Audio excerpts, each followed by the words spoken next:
This is the summary created from the video. Lecture 21 Interface II.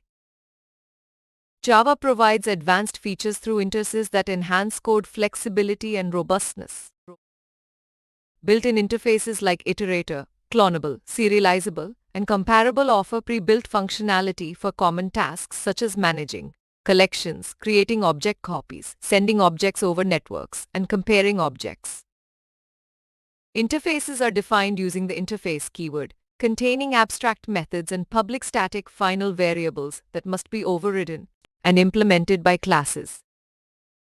Interfaces enable multiple inheritance, allowing a class to inherit from a superclass while implementing multiple interfaces simultaneously, promoting code reuse and polymorphism. When implementing multiple interfaces with conflicting method signatures, explicit resolution is required through method overriding and the use of the super keyword. As programs grow in complexity, effective error handling becomes crucial, leading to the introduction of the exception handling concept to develop robust and fault-tolerant applications.